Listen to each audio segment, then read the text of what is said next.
So hi, hello and welcome back on another Python tutorial video. இன்னைக்கான topic என்ன அப்படின்னு பார்த்தீங்கன்னா built-in ஃபங்க்ஷன்னா என்ன, யூசர் டிஃபைன் ஃபங்க்ஷன்னா என்னன்னு சொல்லிட்டு பார்க்க போகிறோம். built-in ஃபங்க்ஷன்னா ஃபஸ்ட்டு என்னன்னு சொல்லிட்டு பார்த்துடலாம். இப்போது பார்த்தீங்கன்னா பைத்தன்லேயே ஒரு சில ஃபங்க்ஷன்ஸ்லாம் இருக்கும். அதெல்லாம் எக்ஸாம்பிள் என்னன்னு பார்த்தீங்கன்னா பிரிண்ட். இப்போ நம்ம ஒரு ஃபங்க்ஷன் எழுதுகிறோன்னா அதுக்கான அந்த கீவேர்டை எழுதிட்டு நம்ம பின்னாடி வந்து ப்ராக்கெட்ஸ் போடுறோம்ல, இது வந்து ஃபங்க்ஷன்னு சொல்லுவாங்க. இப்போது நீங்கள் வந்து இந்த ஃபங்க்ஷனுக்கான கோட்ஸ்லாம் பார்க்கணும்னு வச்சுங்க, கண்ட்ரோலை ப்ளஸ் பண்ணிவிட்டு ஜஸ்ட் அந்த பிரிண்ட்ன்றதை கிளிக் பண்ணிங்கன்னா பார்த்தீங்களா அதுக்கான கோடு எவ்வளோ கொடுத்துருக்காங்க. நம்ம சிம்பிளாக பிரிண்ட் அப்படின்னு சொல்லிட்டு யூஸ் பண்ணிடுறோம். ஆனால் அந்த பிரிண்ட்டுக்கான எவ்வளோ கோடு கொடுத்துருக்காங்கன்னு மட்டும் பாருங்கள். ஜஸ்ட் எவ்வளோ லைன்ஸ் ஆஃப் கோட் போகுதுன்னு பாருங்கள். பார்த்தீங்களா? ஸோ இப்போ நாம் வந்து இது வந்து பில்ட்-இன் ஃபங்க்ஷன் அப்படின்னு சொல்கிறோம். இது வந்து பைத்தன்லேயே இருக்கக்கூடிய ஒரு ஃபங்க்ஷன். நிறையா இருக்குது. நீங்கள் கூகுளில் போயிட்டு ஜஸ்ட்டு சர்ச் பண்ணிங்கன்னா உங்களுக்கே தெரியும். பில்ட்-இன் ஃபங்க்ஷன்ஸ் இன் பைத்தான் அப்படின்னு சொல்லிட்டு சர்ச் பண்ணி பாருங்கள், ஏகப்பட்டது இருக்குது. இப்போ நான் ஜஸ்ட் ஒரு எக்ஸாம்பிளுக்காக சம் அப்படின்னு சொல்லப்படுற ஒரு ஃபங்க்ஷனை வந்து நான் யூஸ் பண்ணுறேன். ஓகே, இப்போ ஃபஸ்ட் நான் வந்து ஒரு வேரியபிள் ஒன்று க்ரியேட் பண்ணிக்கிறேன். ஏ ஈக்குவல் டு 5ன்னு கொடுத்துக்கிறேன், பி ஈக்குவல் டு 5 அப்படின்னு சொல்லிட்டு கொடுத்துக்கிறேன். இப்போது இப்போ நான் வந்து இது ரெண்டுத்தையும் ஆட் பண்ணணும். அப்போ நான் என்ன பண்ணுவேன் அப்படின்னு பார்த்தீங்கன்னா, நம்ம ப்ளஸ் பண்ணி கொடுக்கலாம். இப்போ நான் வந்து அந்த ஃபங்க்ஷன் பில்ட்-இன் ஃபங்க்ஷனை யூஸ் பண்ண போகிறேன்ல, அதுக்காக C equal to sum A B அப்படின்னு சொல்லிட்டு கொடுக்குறேன். இப்போ நான் இதை பார்க்கணும்ல, அதுக்காக ஜஸ்ட் பிரிண்ட் பண்ணுறேன். Print C. இப்போ நான் இப்படி கொடுத்துட்டு ரன் பண்ணுறேன். ரன் பண்ணால் என்ன நடக்கும்? ஓகே, இங்கே வந்து எரர் காட்டுது. ஏன் எரர் காட்டுதுன்னா, இப்போ நான் வந்து இதை யூஸ் பண்ண போகிறேன்ல, இதுக்குள்ளே வந்து நான் வந்து ஒரு ப்ராக்கெட் கொடுக்கணும். ஸோ அதுக்கான இண்டிகேஷன் தான் அது. ஓகே, இப்போ ரன் பண்ணி பார்க்கலாம். இப்போ பார்த்தீங்களா, இப்போ 10 அப்படின்னு சொல்லிட்டு பிரிண்ட் ஆகிடுச்சு. இது வந்து இந்த சம்மோட யூஸ். ஓகேவா? சம்ன்ற பில்ட்-இன் ஃபங்க்ஷனோட யூஸ். இப்போ வந்து யூசர் டிஃபைன் ஃபங்க்ஷன், அதாவது யூசர் டிஃபைன் ஃபங்க்ஷன் அப்படின்னா என்ன அப்படின்னு பார்த்தீங்கன்னா, இப்போ நீங்களாவே ஒரு ஃபங்க்ஷனை வந்து க்ரியேட் பண்ண போகிறீங்க. எப்படி அப்படின்னு சொல்லிட்டு பார்த்தீங்கன்னா, நான் ஏற்கனவே உங்களுக்கு வந்து ஒரு சாட்பாட் வந்து சொல்லியிருப்பேன். இதோ கொடுத்துருக்கோம்ல. இப்போது சாட்பாட்டுக்கு நான் வந்து என்ன பண்ணியிருக்கேன், இப்போ டிஃபைன்னு ஒன்று சொல்லிவிட்டு, டிஃபைன் வந்து எதுக்குன்னா நம்ம டிஃபைன் பண்ணுறோம் ஒரு ஃபங்க்ஷனை. அதுக்காக தான் இப்போ டிஃபைன்ன்றதை யூஸ் பண்ணுறோம். இது உங்களுக்கு குழம்பிடும். நான் அதுக்காக நான் வந்து திருப்பியும் ஃபஸ்ட்லேருந்தே போகிறேன். ஓகே, பார்த்தீங்கன்னா இப்போ வந்து குட் மார்னிங் அப்படின்னு சொல்கிறத பிரிண்ட் பண்ண வைக்க போகிறேன். அது நான் வந்து ஒரு ஃபங்க்ஷனாக க்ரியேட் பண்ண போகிறேன். அதை என்ன பண்ண போகிறேன் அப்படின்னு பார்த்தீங்கன்னா, டிஃப் அப்படின்னு சொல்லிட்டு கொடுத்துக்கிறேன். டிஃப்னா ஒன்றும் இல்லை, டிஃபைனை தான் டிஃப்னு கொடுக்குறோம். டிஇஎஃப் அப்படின்னு சொல்லிட்டு குட் மார்னிங் ஜிஎம் அப்படின்னு சொல்லிட்டு கொடுத்துக்கிறேன். ஜிஎம் ஈக்குவல் டு இல்லை, எப்பயுமே ஃபங்க்ஷன் நம்ம க்ரியேட் பண்ணுறோன்னா பின்னாடி வந்து ஓப்பன் ப்ராக்கெட் க்ளோஸ் ப்ராக்கெட் போட மறந்துடக்கூடாது. அப்புறம் பின்னாடி ஒரு கோலன் வச்சுக்கணும். ஓகேவா? நெக்ஸ்ட்டு பிரிண்ட்டுக்குள்ளே நான் என்ன கொடுக்க போகிறேன் அப்படின்னு பார்த்தீங்கன்னா, ஜஸ்ட் வணக்கண்டா மாப்பிள்ள அப்படின்னு சொல்லிட்டு கொடுக்குறேன்.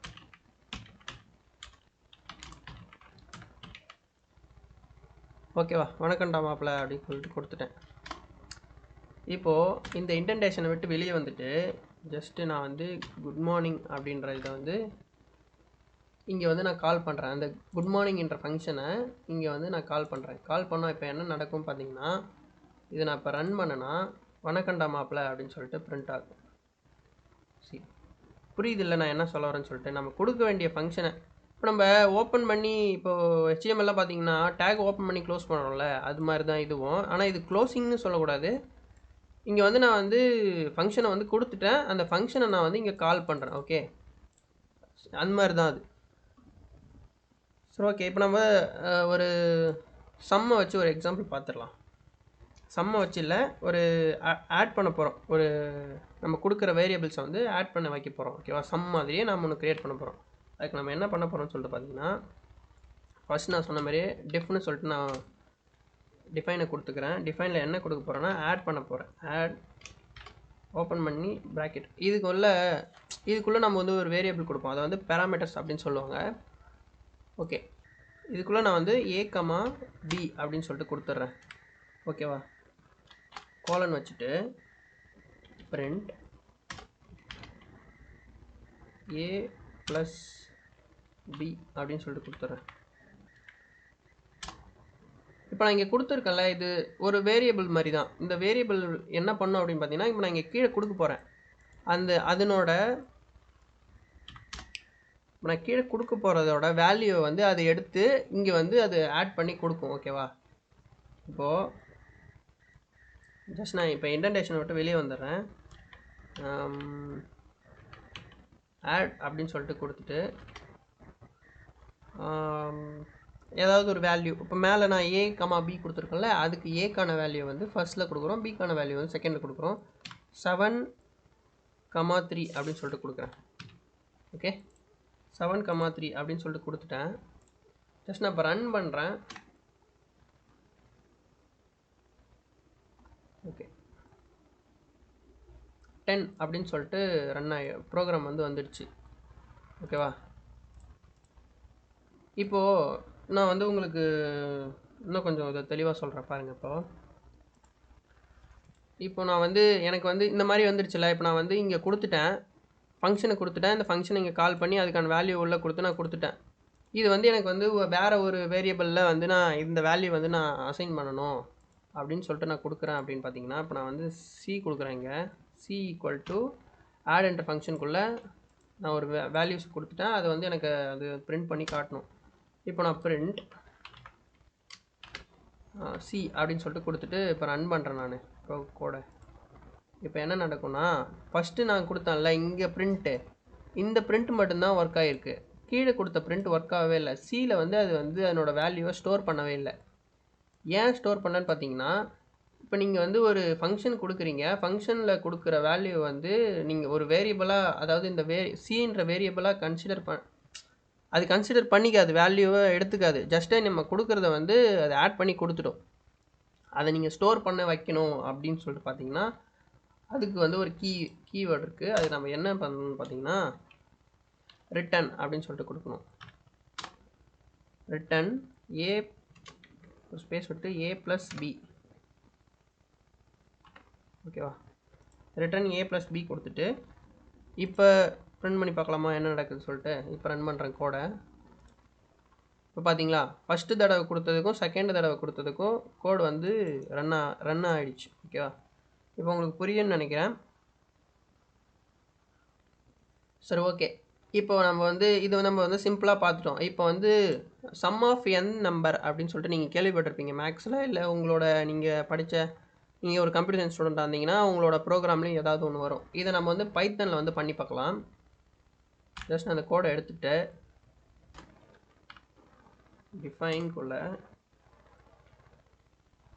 டிஃபைன் நம்ம என்ன கண்டுபிடிக்க போகிறோம், சம் ஆஃப் nth நம்பர் தானே. ஸோ நான் வந்து nth அப்படின்னு சொல்லிட்டு கொடுத்துட்டு ஒரு ப்ராக்கெட் ஓப்பன் பண்ணி க்ளோஸ் பண்ண ஒரு ஃபங்க்ஷன் கொடுத்துக்கிறேன். நீங்கள் என்ன நேம் வேணால் வச்சு கொடுத்துக்கோங்க, அது உங்கள் இஷ்டம். நான் வந்து n அப்படியே th அப்படின்னு சொல்லிட்டு கொடுத்துட்டேன். இப்போது நான் வந்து யூசர்கிட்ட வந்து ஒரு வேரியபிளை வந்து ஒரு நம்பரை, அதாவது ஒரு இன்டீஜரை வந்து நான் கெட் பண்ண போகிறேன். அதுக்கான வேரியபிள் நான் வந்து கொடுக்குறேன். ஓகே, நம் = யூசர்கிட்ட இன்புட் வாங்குறேன்ல. ஸோ இன்புட் வாங்குறது வந்து நமக்கு என்ன ஸ்ட்ரிங்காக தானே வரும், அதை நான் வந்து இன்டீஜராக கன்வெர்ட் பண்ணோம்ல. இன்ட் ஆஃப் இன்ட்டுக்குள்ளே நான் இன்புட்டை வாங்கணும், அதனால் இன்புட் அதுக்குள்ளே என்டர் த நம்பர் அப்படின்னு சொல்லிட்டு கொடுத்துட்டேன். சரி,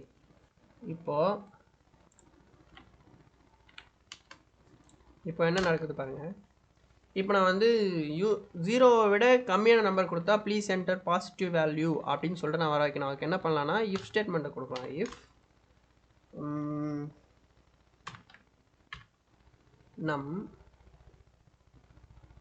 நம் வந்து 0வை விட சின்னதாக இருக்குது அப்படின்னா என்ன பண்ணணும், print enter a positive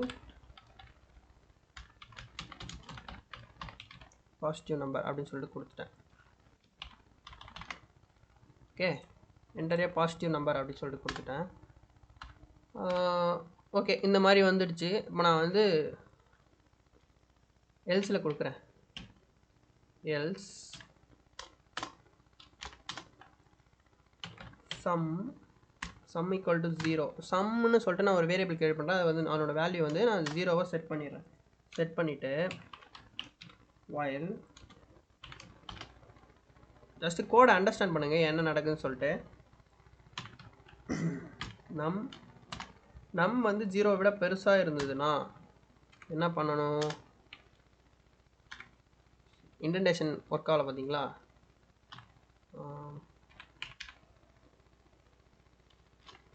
colon வைக்க மறந்துட்டேன். ஓகே, 0விட பெருசாக இருந்ததுன்னா என்ன பண்ணணும்னா சம் ப்ளஸ் ஈக்குவல் டு அப்படின்னு கொடுக்குறேன். இது உங்களுக்கு புரியாமல் இருக்கலாம், நான் எக்ஸ்பிளைன் பண்ணிடுறேன். நம் அப்படின்னு கொடுத்துட்டேன். நான் இருங்க, நான் இந்த கோடை முடிச்சுட்டு உங்களுக்கு அதை சொல்கிறேன். நம் ஈக்குவல் டு பதிலாக மைனஸ் ஈக்குவல் டு 1 அப்படின்னு சொல்லிட்டு கொடுத்துட்டேன். சரி, இப்போ நான் இந்த வயலுக்கு நேராக இந்த இன்டென்டேஷன் க்ளோஸ் பண்ணிடுறேன். வயலோட இன்டென்டேஷன் க்ளோஸ் பண்ணிடுறேன். பிரிண்ட்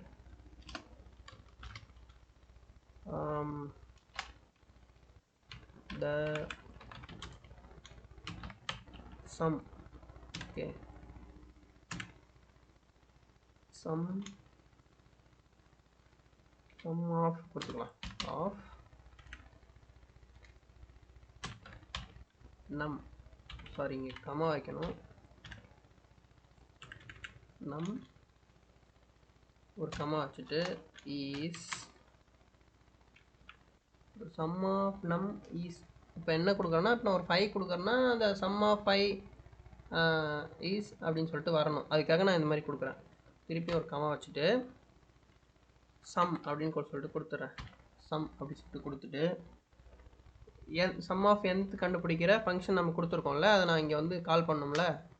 ஸோ இருக்கிற எல்லா இன்டென்டேஷன் நான் க்ளோஸ் பண்ணிவிட்டு ஜஸ்ட்டு n அப்படின்னு சொல்லிட்டு ஃபங்க்ஷனை கொடுத்துட்றேன். ஓகே, நான் கொடுத்துட்டு ரன் பண்ணுறேன் கோடை. ஓகே, இங்கே நம்மக்கிட்ட கேட்குது, என்ன கேட்குது? நம்ம ஒரு 5 கொடுக்குறேன். 5 கொடுத்துட்டு ரன் பண்ணால் பார்த்தீங்களா, சம் ஆஃப் 0 is 15 வருது ஆன்சர். ஏன் அப்படி வருதுன்னு பார்த்தீங்கன்னா, இங்கே என்ன நடந்திருக்குன்னா ஒன்றும் இல்லை. இப்போ நான் நம் கொடுக்குறோம்ல, இப்போ நான் வந்து 5ன்னு கொடுத்துட்டேன். இங்கே 5ன்னு கொடுக்குறேன்னா அவுட்புட் நான் இங்கே வந்து 5ன்னு தானே கொடுக்குறேன்.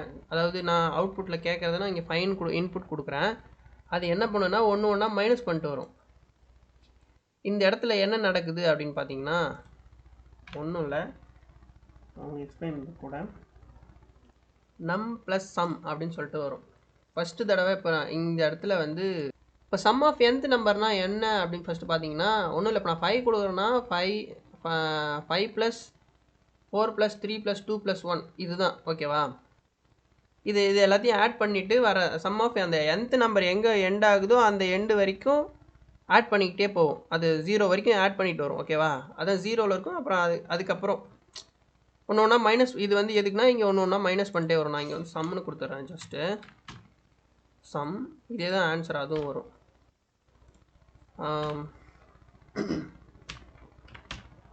நம் -1. ஓகேவா?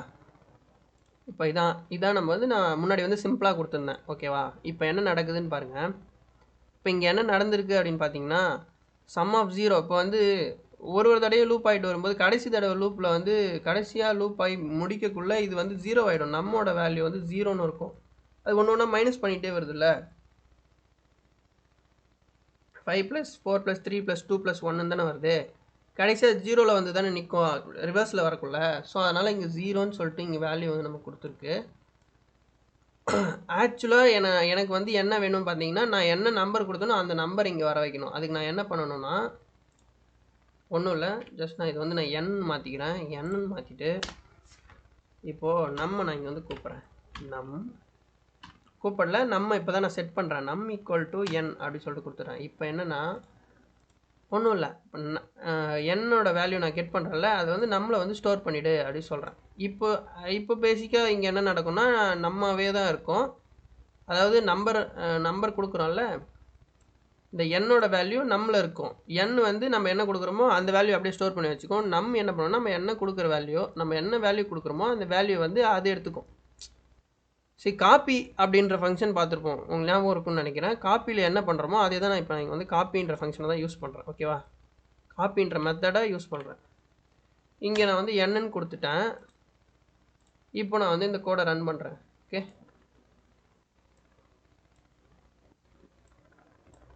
கோடை இங்கே தான் ரன் பண்ணுறேன். 5ன்னு கொடுக்குறேன்.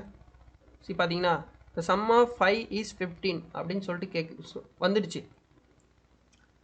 இப்போ ஒரு தடவையும் இது க்ளோஸ் ஆகிடுதுல்ல, எனக்கு வந்து அந்த மாதிரி க்ளோஸ் ஆகக்கூடாது அப்படின்னு பார்த்தீங்கன்னா அதுக்கு ஒரு வழி இருக்குது. ரிட்டர்ன் அப்படின்னு சொல்லிட்டு ஒரு மெத்தட் இருக்குது. கண்ட்ரோல் ஸ்டேட்மெண்ட் அப்படின்னு சொல்லியிருப்போம்னு நினைக்கிறேன். கண்ட்ரோல் ஸ்டேட்மெண்ட் தான் அதனோட உண்மையான நேமு. இப்போ ரிட்டர்னில் என்ன கொடுக்க போகிறோம் அப்படின்னு பார்த்தீங்கன்னா ஃபங்க்ஷன், நம்மளோட ஃபங்க்ஷனை கால் பண்ணுறோம். அப்படின்னு சொல்லிட்டு கொடுத்துட்டு ஃபங்க்ஷனை கால் பண்ணுறோம். இப்போ நான் ரன் பண்ணுறேன். ஓகே, 4 கொடுக்குறேன். 4 + 3 + 2 + 1 அப்படி என்ன வருதுன்னு பார்த்தீங்கன்னா 10 வருது. இப்போ பார்த்தீங்களா, திருப்பி என்ன நம்பர் வேணுமோ என்டர் த நம்பர் அப்படின்னு சொல்லிட்டு திருப்பி கேட்குது. இதுதான் ரிட்டர்னோட ஒர்க்கு. ஓகேவா, நெக்ஸ்ட்டு வந்து நான் வந்து இங்கே வந்து மைனஸில் கொடுக்குறேன். இங்கே என்டர் த பாசிட்டிவ் நம்பர் தானே நம்மளை கொடுக்க சொல்லிச்சு. நம்ம -0 விட சின்னதாக கொடுத்தோம்னா, இப்போ நான் வந்து -3 அப்படின்னு கொடுக்குறேன். என்டர் த பாசிட்டிவ் நம்பர் அப்படின்னு சொல்லிட்டு அந்த கோடு வந்து அப்படியே நின்றுடுச்சு. அதுக்கப்புறம் ரன் ஆகலை. அடுத்தது நான் இப்போ பாசிட்டிவ் நம்பர் கொடுக்கணுன்னா திருப்பி அந்த கோடை போய் நான் திருப்பி ரன் பண்ணிவிட்டு வரணும். ஸோ இது வந்து கொஞ்சம் பெரிய வேலை தானே. அது நம்மளை பொறுத்த வரைக்கும் அது பெரிய வேலை தானே. நம்ம ஒரு கோடராக இருக்கோம்னா நம்ம அதை நமக்கு ஏற்ற மாதிரி மாற்றிக்கணும்ல. ஸோ அதுக்காக நான் இங்கே என்ன பண்ணுறேன்னா, இங்கே கொடுக்கக்கூடாது, இஃப் கீழே கொடுக்கணும். ஏன்னா இங்கே தானே அந்த நடக்குது அந்த கண்டிஷன். ஸோ இங்கே நான் என்ன பண்ணுறேன் அப்படின்னு பார்த்தீங்கன்னா, திருப்பியும் அதே தான் ரிட்டர்ன் என்ன பண்ணுறேன், நம்மளோட nth நம்பரை கண்டுபிடிக்கிற ஃபங்க்ஷனை கால் பண்ணுறேன். ஓகே, இப்போ என்ன நடக்கும் அப்படின்னு பார்த்தீங்கன்னா, இப்போ நான் ரன் பண்ணுறேன். கோடை வந்து நான் இங்கே வந்து அதே -3 கொடுக்குறேன். பார்த்தீங்களா, என்டர் த பாசிட்டிவ் நம்பர் அப்படின்னு சொல்லிட்டு திருப்பி வந்துடுச்சு. இப்போ நான் வந்து 5 கொடுத்தேன்னா 15, 4 கொடுத்தா 10, 6 கொடுத்தா 21. ஓகேவா, இப்போ உங்களுக்கு புரிஞ்சிருக்குன்னு நினைக்கிறேன். நம்ம வந்து ஒரு பில்டின் ஃபங்க்ஷன்னா என்ன, யூசர் டிஃபைன் ஃபங்க்ஷன்னா என்ன, நம்ம ஒரு ஃபங்க்ஷனை எப்படி க்ரியேட் பண்ணலாம் அப்படின்னு சொல்லிட்டு உங்களுக்கு ஒரு ஐடியா கிடச்சிருக்குன்னு நினைக்கிறேன். ஸோ புரிஞ்சுது சொல்லுங்கள். உங்களுக்கு புரிஞ்சிருக்குன்னு நினைக்கிறேன். புரியலன்னு சொல்லுங்கள். ஸோ அவ்வளோதான் இன்றைக்கான வீடியோ. தேங்க்ஸ் ஃபார் வாட்சிங். மறக்காமல் நம்ம சேனலை சப்ஸ்கிரைப் பண்ணிவிடுங்க. உங்கள் ஃப்ரெண்ட்ஸுக்கு இந்த வீடியோ ஷேர் பண்ணி விட்ருங்க. Okay, bye guys.